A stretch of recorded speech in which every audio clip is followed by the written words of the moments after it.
You are human 2.0. This is Homo luminous. This is the divine human. We are moving into a way of existing in these bodies that has never been experienced before. April is a really good time to pause, take a breath, and to begin to reflect on what the storms and the intensity of March revealed to you. No doubt in March, there was an aha moment or a light bulb moment that happened for you. And this is the month that the seeds of understanding and insight that you received in March begin to germinate and take root. In many ways, it's just about recalibration. It's about creating a new context for who you are now in your expanded state. Because in March, there was a huge merging that occurred. There was another massive layer of dissension of the higher and expanded selves that moved into the physical body. And so, a lot of what many people were experiencing in March with ascension symptoms, fatigue, crazy dreams, crazy insights, energy fluctuating all over the place, weird food cravings. Suddenly, I heard a lot of people who had been vegetarian or vegan for years were suddenly feeling like their body was actually craving some sort of animal protein. I myself was having insane dreams, like to the point where I was like, okay, that was not a dream. That was me being active, living something out, and being actually part of this reality in another dimension. There was a lot that went down in March, and really all of it was pointing us to a deeper understanding of who we are now and the physical capacity to hold those aspects of self that began to descend a couple of years ago. But in March, it was like we turned up the volume to 100 and there was a massive merging that occurred. So because April is really a lot about calibration, there might not be a lot of big external activity and action that happens this month. Think more in terms of small steps because your focus on what's been revealed to you in March is really going to need you. New growth is happening. Just like in springtime, a lot of what's happening is actually happening beneath the surface. But that doesn't mean that there's not a lot of activity that's going on. This month, in many ways, is just going to be about finding new context for how the new version of you fits into your physical world. You've built the new reality. Whether or not you are fully aware of it or fully comprehending it yet doesn't matter. Just trust that you have built the new reality, and April is the month when you really begin to figure out who you are within it. Think of the other big shifts in life, like when you got your driver's license, or when you moved away from home, or when you went to college, or you got your first apartment, or whatever the thing is. These big milestone moments where suddenly we're thrust into a new environment, a new context, and a new version of ourselves begins to emerge as more independent, as more grown, as more capable and responsible. We become kind of a new version of ourselves. And it takes a little bit of time to figure out, well, how does this new version of myself move through the world? What do I believe is true? What am I interested in? And what am I ready to let go of? Suffice it to say that most of you are going to exit April with a much different perspective and belief about who you are than you have now at the beginning of April. So I think a good power question to hold for this month, a good perspective to try on this month as you move through your day and through your life is, where have you settled for a much smaller or more limited life than what you can actually have? It's kind of like those videos, I'm sure you've seen them on YouTube, of people getting, like, people who are colorblind get those special chroma glasses that allow them to suddenly see the full spectrum of color, like they're not colorblind anymore. At first, it takes a minute for these people to really comprehend what they're seeing, and it actually takes their brain a minute to fully comprehend and be able to understand the full spectrum of color.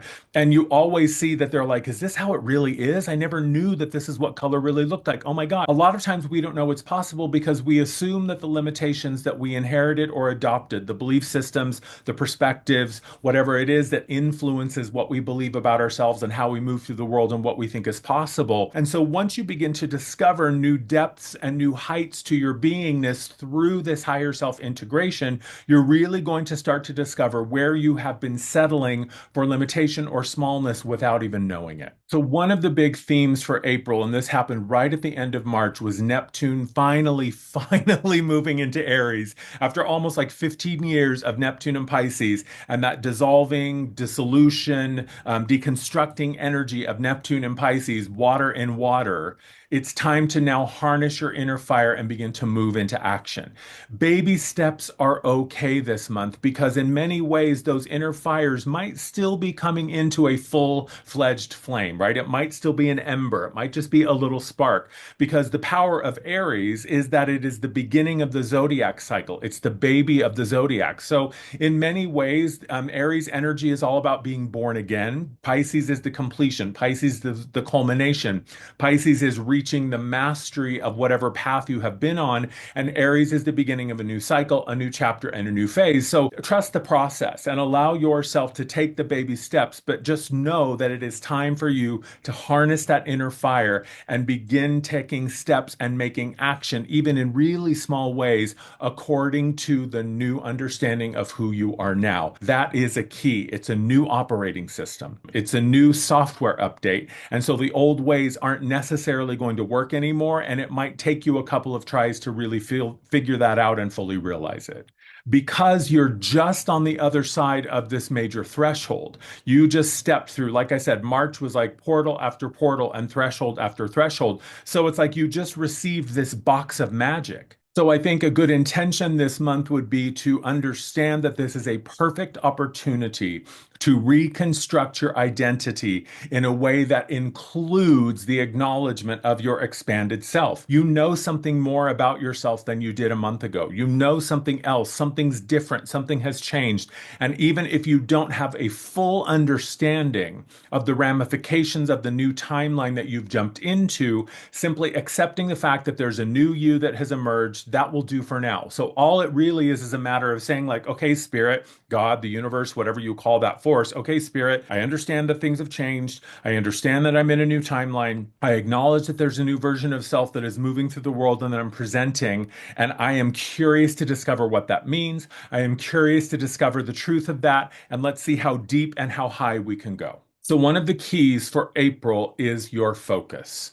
And this is something that I hope you really take with you from this video. Your focus is a choice. You get to decide where you are pointing the spotlight of your awareness. You get to decide what you are investing your time, your energy, your awareness, and your support into. Think of focus as like going to a buffet. Right? I spent a lot of time in Vegas when I was a makeup artist, and we used to go to these big buffet restaurants where it's like, it's all you can eat of this ridiculous amount of food. And it is literally the biggest buffet I've ever seen in my life. There are hundreds of things to choose from. Think of your focus as like that. When you walk up to the buffet, you're going to acknowledge, oh, that looks good. Oh, that looks good. No, I don't want that. Oh, I can't eat that. And you're just going to give like an initial overview, kind of just a cursory inspection of what is before you. Are you going to spend all of this time and all of this energy walking up to the things that you don't want to eat or don't like or can't eat and say, I can't eat that. Why is that here? I don't like that. I'm allergic to that. I don't want that in my, in my buffet option. I don't want that on my plate. I don't want to eat it. Okay, then don't pick it up. Don't take a scoop of it and put it on your plate. You have an opportunity to focus on what you do like. Focus on what you do prefer.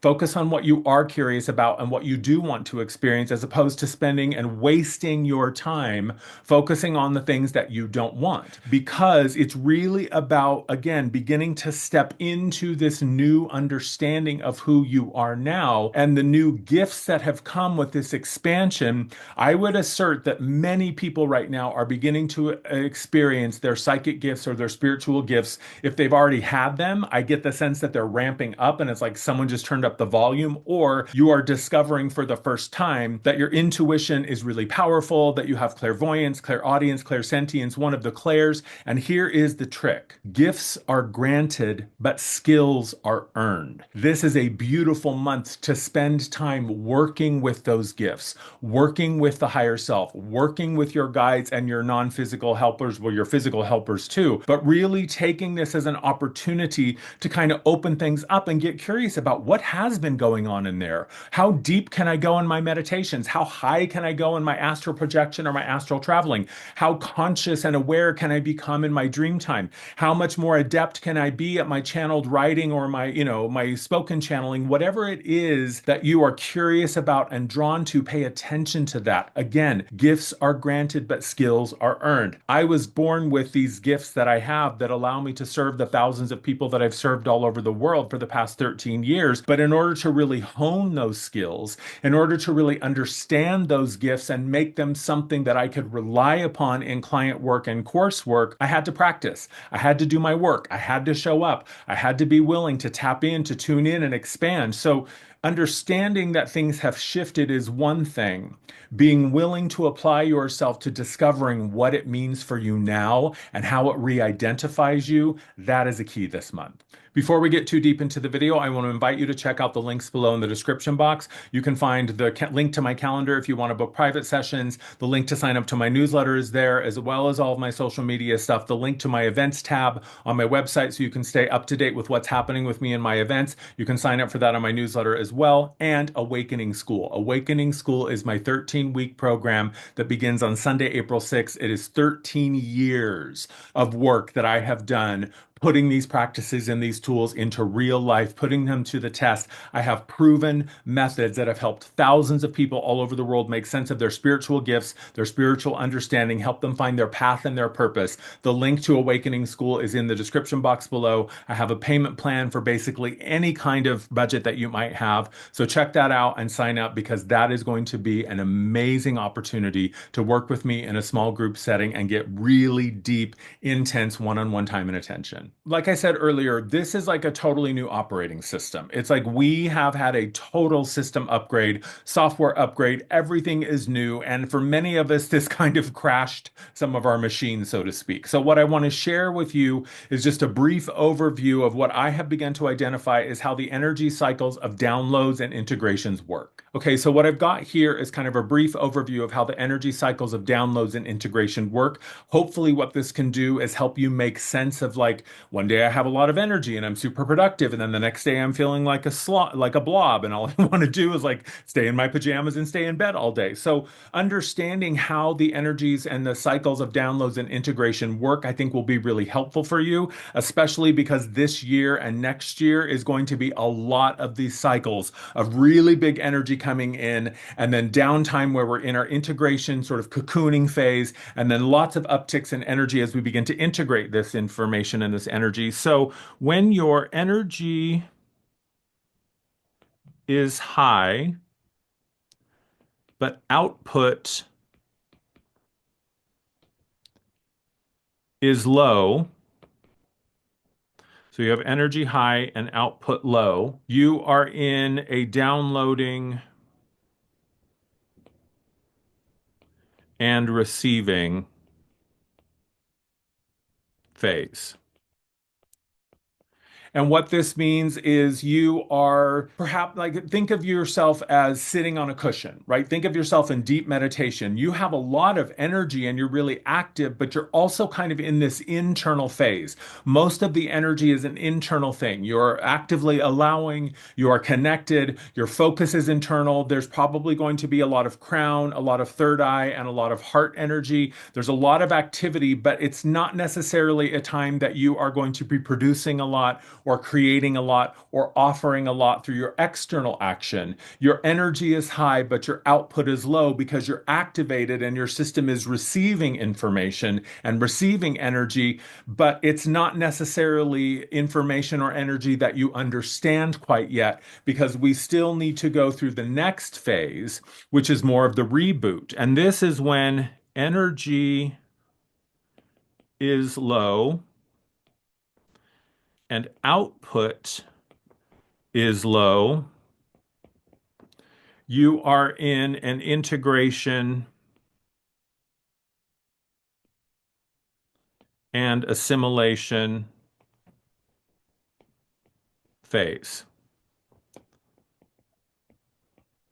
This is when you might feel the crash. This is cocooning. This is restructuring. This is rebooting. This is sorting, and this is filing. This is basically you just received a whole lot of new information, and now you need to make sense of it and organize it. Lots of solar plexus, sacrum, and root activity usually happens in this phase. Think of it this way. When you have the really, really peak experience, when you go to the top of the mountain, so to speak, and you see the face of God, you commune with the angels, you see the orb, you have a meeting with a guru, whatever the thing is, you have this really, really heightened, very activated experience. Then your body needs to bring it down to a level that it can understand. It needs to bring it down to a level where it can begin to unbox it, start to understand it, and then go through the reboot. So when energy is low and output is low, you are usually in an integration and assimilation phase.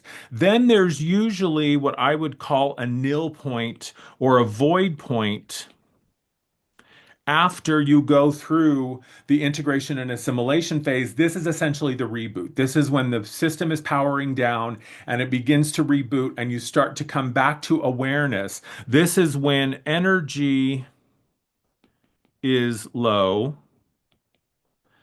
but output is high. And that might seem conflicting at first, but let me explain. So, this is when you're kind of beta testing. This is when you're testing and trialing to get the bugs out of the new information. You are probably going to have big spurts of activity where you're like, oh my God, I'm feeling super energized. And you usually have like an hour or two where you can be really productive. You can get stuff done. You can begin to apply these new methods, these new understandings, this new information to your life. But then it's like suddenly you crash and you need to go take a nap or you need to rest or you need to move on to another project. This is when you may have a lot of pots on the stove, so to speak, where you're feeling a little bit unfocused and a little bit like, oh my God, I'm all over the place. I'm kind of having an ADD moment. That's okay. Because what you're doing right now is giving your body, your mind, and your systems, your physical symptoms, an opportunity to begin to make sense of this. So, this is what I would call the emergence or interfacing phase. This is when you are, so emerging and interfacing. This is when you might be feeling inspiration. You might be feeling excited. You might be feeling like, ooh, yeah, I want to try this out. I want to apply this new understanding or this new insight. And maybe you get it right. Maybe you still need to work on it a little bit. So you have these really concentrated periods of super, super active energy where you get a lot of stuff done. And then it's the crash. Personally speaking, when I'm in an emerging and interfacing phase, I get a whole lot done in like an hour, hour and a half. Then I take a nap. Then I work a little bit more. Then I might take another nap. It is not uncommon at all for me in a phase like this to have two, sometimes three naps in a day. So then we go into energy is high and output is high. This is when you are in embodiment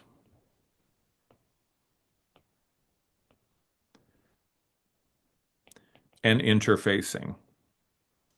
So the difference is you're still interfacing with your external world, but your energy is much more consistent. You're living as an example. You have a forward momentum and outward movement. Things become sustainable. Things get a lot more effective. Like it's easier for you to get things done. It's easier for you to apply these understandings. It's like any other skill, right? Once you have muscle memory and neural pathways dedicated to the doing of this skill and doing it well, it becomes easier. And so now the body understands it, the DNA understands it, the mind, the emotions, all of your layers of self understand it. And this is when you're really going to see a lot of throat, a lot of heart, and a lot of solar plexus activity. I didn't say this in the previous one. When the energy is low and the output is high, you're usually going to see a lot of root and a lot of throat activity because you're still rooting into that new system and you're figuring out how to express it. And then when you move into the embodiment interfacing phase, lots of throat, lots of heart, lots of solar plexus activity because you are just in expression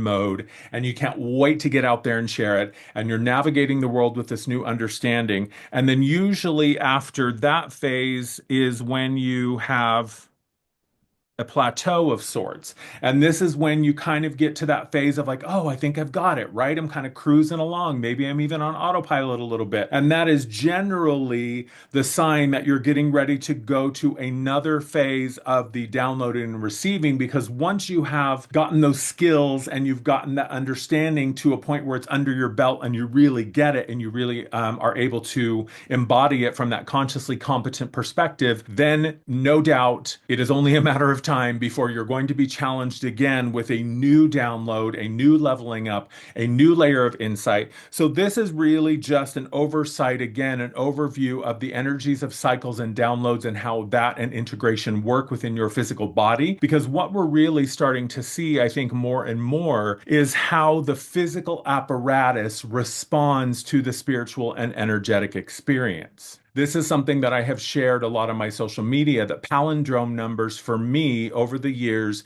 have become a sign with my guides that major acceleration is happening. So palindrome numbers are numbers that read the same forward and backwards. So 343, 121, 1221, etc. So I share this a lot on my social media because I don't always see palindrome numbers, but when I do, man, I see them all of the time. And so I started taking screenshots of them. Recently, I had someone comment or say, well, that's not necessarily a message from your guides. That's just your subconscious tapping into the turn of the clock and it knows when another palindrome number is coming up. So that's not necessarily guidance from your higher self. That's just your subconscious marking the time and becoming aware of the time. And I said, yeah, of course it is. It is my higher self using the mechanism of my subconscious to trigger me into receiving the message that, hey, you're in a moment of acceleration. I think what's really, really key and something that I think it's important that we begin to do is collapse the division between the physical and the energetic. This idea that the physical body is just something that I'm carting around and it's a burden of being mortal and this poor body that's going to, betray me or get sick or break down or get ill somehow. And we start to see the physical body as an adversary.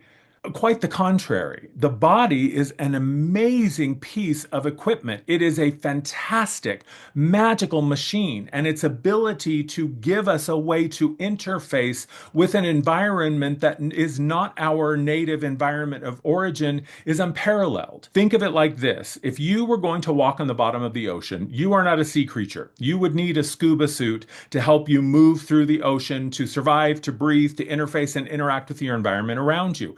It's the same thing that a physical body does for us. A physical human body gives me a way to interact and interface with the energetic world around me and the physical world around me in a way that makes sense, that allows me to survive, it allows me to breathe, it allows me to consume food for energy and all the things. So beginning to see that all of your physical symptoms, or excuse me, all of your physical systems are a means through which your energetic self can communicate with you. For those of you who are video game nerds, this thing is just your avatar that allows you to move through the digital landscape of whatever video game it is that you're playing. It's the same thing. And I think that is something that we really can begin to try on. What happens when we begin to dissolve the partition between the physical and the energetic, science and spirit, and understand that form is born out of consciousness. The reason that this body exists is because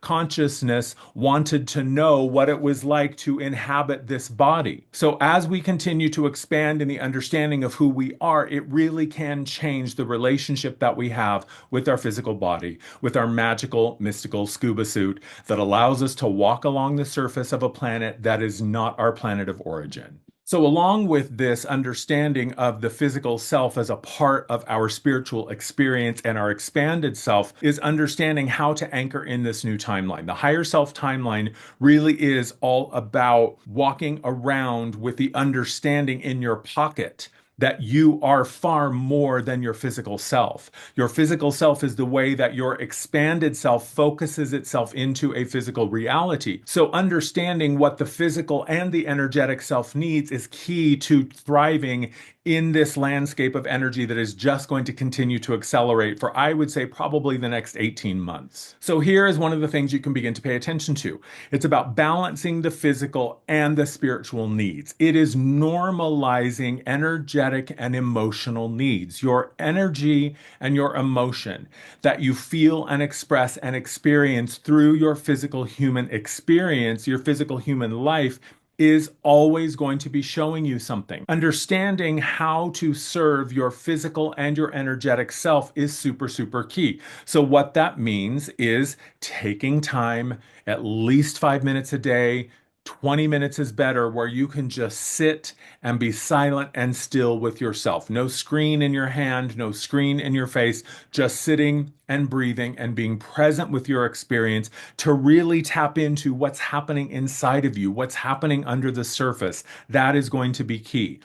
Also, ensuring that you are tending to your physical self. Gentle and mild exercise, stretching, yoga, fascia work. I have found fascia work to be incredibly helpful and supportive. Light weights, not, doesn't have to be high intensity interval training. It can just be an opportunity to move your body and give it what it needs to integrate, to exercise, to stretch, and to move itself. Swimming or anything that you can do in the swimming pool in terms of exercise would be incredibly helpful. So understanding again that your physical and your energetic are both going to need you. And in order to live a fully coherent and cohesive life, you need to be tending to all aspects of yourself. I think also when we're talking about focus, like I was saying earlier, giving yourself the time when you're having that quiet time, those 5 to 20 minutes that you are spending each day in reflection, choosing your focus for the day, choosing your focus for the moment. There will continue to be a lot of noise out there. There's a lot of content and a lot of things that are vying for your attention